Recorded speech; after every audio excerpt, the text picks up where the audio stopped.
అందరికీ నమస్కారం. మనందరి చేతుల్లో ఒక పవర్ఫుల్ టూల్ ఉంది. ప్రభుత్వానికి, పౌరులకి మధ్య ఉన్న గ్యాప్ను తగ్గించే ఒక సాధనం. అదే సమాచార హక్కు చట్టం 2005. చాలామంది ఇది కేవలం ఒక చట్టం అనుకుంటారు, కాని కాదు. ఇది మన చేతిలో ఉన్న ఒక ఆయుధం. మరి దీని అసలైన పవరేంటి? దీన్ని మనం ఎలా వాడాలి? రండి, ఈరోజు దాని గురించే వివరంగా మాట్లాడుకుందాం. ఒక్కసారి ఆలోచించండి. ఏదైనా ప్రభుత్వ ఆఫీస్కు వెళ్ళి ఒక చిన్న ఇన్ఫర్మేషన్ అడిగితే వాళ్ళు రోజుల తరబడి తిప్పించుకోవటం, అసలు సరైన సమాధానమే దొరకపోవటం, ఇలాంటి అనుభవం మనలో చాలామందికి ఎప్పుడో ఒకప్పుడు ఎదురయ్యే ఉంటుంది గదా. మరి ఈ సమస్యకసలు పరిష్కారమే లేదా? ఖచ్చితంగా ఉంది. ఆ పరిష్కారమే ఈ సమాచార హక్కు చట్టం. ఇది ఏదో సాధారణమైన చట్టం కాదు. మన రాజ్యాంగం మనకిచ్చిన ఒక ప్రాథమిక హక్కు. ప్రభుత్వాల పనితీరులో పారదర్శకత, అధికారుల్లో జవాబుదారీతనం తీసుకురావడంలో ఇది ఎలా పనిచేస్తుందో ఇప్పుడు చూద్దాం. సరే, ఇంత పవర్ఫుల్ హక్కు అసలు ఎవరికుంది? ఈ చట్టంలోని సెక్షన్ 3 చాలా క్లియర్గా చెప్తోంది. భారతదేశ పౌరుడైన ప్రతి ఒక్కరికీ ఈ హక్కుంది. ఇక్కడ మనం గుర్తుంచుకోవాల్సిన ఒక ముఖ్యమైన విషయమేంటంటే, ఫారినర్స్ గానీ, కంపెనీలు గానీ నేరుగా ఈ చట్టాన్ని ఉపయోగించి సమాచారం అడగలేరు. ఇది కేవలం భారత పౌరుల కోసం మాత్రమే. ఇప్పుడు మన ముందున్నవి రెండు కీలకమైన ప్రశ్నలు. 1. ఏ రకమైన సమాచారాన్ని అడగొచ్చు? 2. ఎవర్ని అడగాలి? ఈ 2 విషయాలు మనకు క్లారిటీగా అర్థమైతే చాలు, ఈ చట్టాన్ని మనం చాలా ఎఫెక్టివ్గా వాడుకోవచ్చు. అసలు చట్టం ప్రకారం సమాచారం అంటే ఏంటి? సెక్షన్ 2F ఏం చెబుతోందంటే, ఒక ప్రభుత్వ అధికారి దగ్గరున్న ఏ రూపంలో ఉన్న మెటీరియల్ అయినా సమాచారమే. అది పేపర్పై ఉన్న ఫైల్ కావచ్చు, వాళ్ల కంప్యూటర్లో ఉన్న డేటా కావచ్చు, ఈమెయిల్ కావచ్చు, ఏదైనా సరే. మనం ఏమేం అడగొచ్చో చూస్తే ఆశ్చర్యం వేస్తోంది. కేవలం పాత రికార్డులు, డాక్యుమెంట్లు మాత్రమే కాదు, అధికారుల మధ్య జరిగిన ఈమెయిల్లు, వాళ్ల అభిప్రాయాలు, ప్రభుత్వ ఉత్తర్వులు, కాంట్రాక్ట్ల వివరాలు, రిపోర్ట్లు, క్వాలిటీ చెక్ కోసం వాడే శాంపుల్సు, చివరికి వాళ్ల దగ్గర ఎలక్ట్రానిక్ రూపంలో ఉన్న డేటాను కూడా మనం అడిగి తెలుసుకోవచ్చు. సరే, సమాచారం గురించి తెలిసింది. మరి ఇప్పుడు రెండో ప్రశ్న. దీన్ని మనం ఎవర్ని అడగాలి? చట్టం దీనికి పబ్లిక్ అథారిటీ అని పేరు పెట్టింది. సింపుల్గా చెప్పాలంటే, సెక్షన్ 2H ప్రకారం మన రాజ్యాంగం ద్వారా గాని, వేరే చట్టాల ద్వారా గాని ఏర్పడిన ఏ ప్రభుత్వ సంస్థ అయినా దీని కిందకు వస్తుంది. అంటే కేంద్ర, రాష్ట్ర ప్రభుత్వ విభాగాలు, పార్లమెంట్ లేదా అసెంబ్లీ చట్టాలతో ఏర్పడిన సంస్థలు, ప్రభుత్వ కంట్రోల్లో నడిచే కంపెనీలు, అంతేకాదు ప్రభుత్వం నుండి భారీగా నిధులు తీసుకునే కొన్ని స్వచ్ఛంద సంస్థలు, అంటే కొన్ని ఎన్జిఓలు కూడా ఈ చట్టం కింద మనకు సమాధానం చెప్పి తీరాల్సిందే. సరే, థియరీ అంతా బాగానే ఉంది. మరి ప్రాక్టికల్గా సమాచారం కోసం అప్లికేషన్ ఎలా పెట్టాలి? ఈ ప్రాసెస్ చాలా సింపుల్. రండి, స్టెప్ బై స్టెప్ చూసేద్దాం. ప్రాసెస్ చాలా సింపుల్. ఫస్ట్ మనకు కావలసిన సమాచారమేంటో ఒక అప్లికేషన్ను పేపర్పై లేదా ఆన్లైన్లో రెడీ చేసుకోవాలి. దీని మనం ఇంగ్లీష్, హిందీ లేదా మన తెలుగులో కూడా రాయొచ్చు.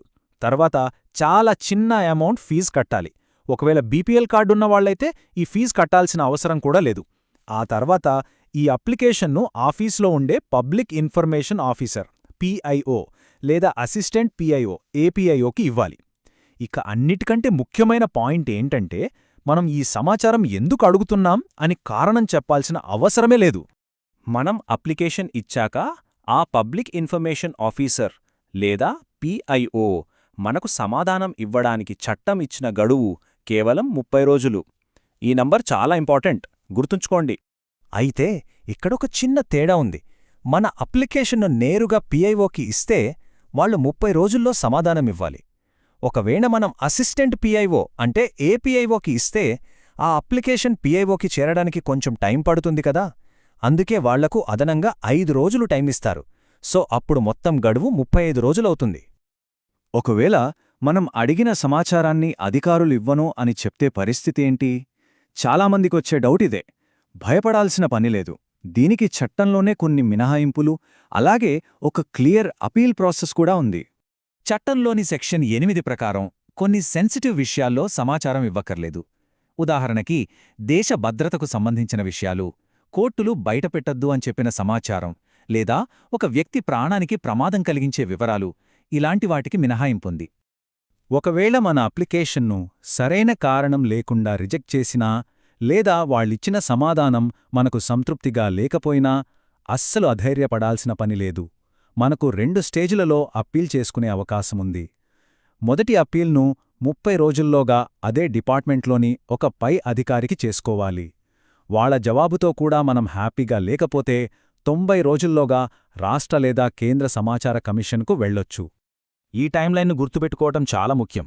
పిఐఓ నుండి సమాధానం వచ్చాక లేదా వాళ్ళ గడువు ముగిశాక కరెక్ట్గా 30 రోజుల్లోగా ఫస్ట్ అప్పీల్ చేయాలి. అక్కడ కూడా న్యాయం జరగకపోతే ఆ నిర్ణయం వచ్చిన 90 రోజుల్లోగా సెకండ్ అప్పీల్ చేసుకోవచ్చు.